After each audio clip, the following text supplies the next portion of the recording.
All right, they're headed to Rio de Janeiro for UFC 237. It's one of my favorite cities in the world. Cidade Maravilhosa, they called it. And it's got a title fight in the strawweight division, which Rose Namajunas, she's set to defend her title against Jessica Andrade. Quality champion, quality number one contender. I love it.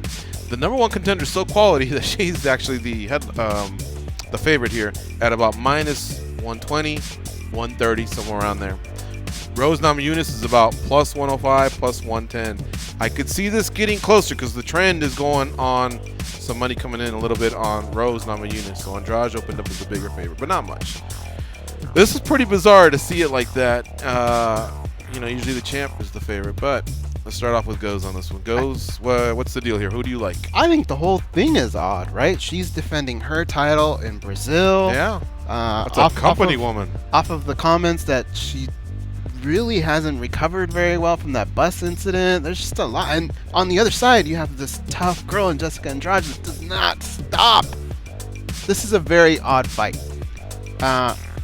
Normally, what I would say is I got Andrade all day. But then I thought about it, and I thought, Thug Rose, doesn't she thrive when we think she's not supposed to? When her back is up against the wall? She certainly has. She seems like she does that over and over again. Now, in order for her to do that, I feel like she has to take a page out of Jessica's book a little bit and put pressure on her. I think that's the only way she can be successful, because a girl like Jessica, I think if you sit back and let her come towards you, it's going to be a rough night. If you compile all the mental issues, all the things going around, and I'm still going to stick with Thug Rose on this one, but I would like to see her be a little bit more aggressive in this Wait, you mentioned Andrade earlier, and you said you're going to stick with Thug Rose. So did you flip? No, I thought I started Andrade, Oh. then I went Thug Rose, then I thought a little bit more, but I'm going to stick with Thug Rose Thug just Rose. because it seems like whenever she's backed into a corner, that's when she's most ferocious. Okay. And right now I feel like she's backed in a corner. Okay. I also feel like she's up against someone ferocious, and I think Joanna Jędrzejczyk is ferocious, except Joanna Jędrzejczyk is more of a striker. And I think Andrade brings something to the table that a lot of the ladies aren't capable of dealing with, and that's just the pressure, the wrestling. Her overall grappling game is amazing, and get ready to go for a ride. I mean, you got to have some heavy hips, otherwise you're going to go for a ride multiple times. Rose is tough and durable, and she's tough up here mentally. So even now that incident, the bus incident, may have fractured her a little bit. I know she used to have trouble sleeping and the recollections of the event. But what I can see is come fight night, her mind is as strong as anybody's. That said, I'm just a big fan of what Andrade has done, and I don't know that Rose has the frame to stop that from happening. Andrade has also picked up some pretty decent hands. She kind of reminds me of old school Vanderlei. She kind of has a little bit of the hunched over shoulders. She does tuck her chin, and then she'll come in and just throw these Tasmanian devil these style, wild right? hooks. Yeah, so I'm on the other side. I'm on Andrade, and it'll be up to Dan Tom here for the tiebreaker. I actually think Jessica Andrade has the tools to get it. Like George said, it's pressure and power.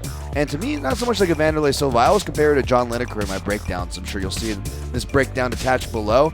And that's a really hard threat to deal with, that short, stout pressure fighter. And as we saw with John Lineker, we don't really see too many sharp strikers play that game and get the better.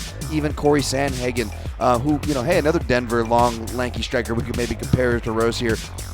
How does Rose kind of attack this type of fighter? Because on the ground, like you said, George, Andrade has the wrestling advantage.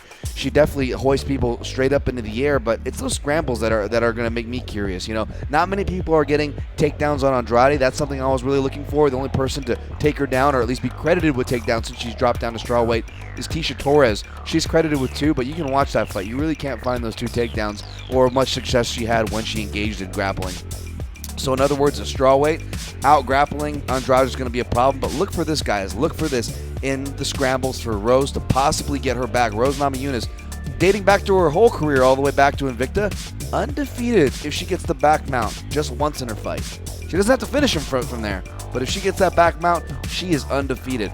Look for that back mount to happen. That being said, I'm going to side with the pressure of Andrade. I don't know if she can get Rose out of there, but maybe by a decision. There you have it. There's the main event breakdown for UFC 237. It all goes down on Saturday in Rio de Janeiro, Brazil. And, of course, we got you covered on this side. And shout out to Fernanda Pratis, and Ken Hathaway. They got you covered on that side.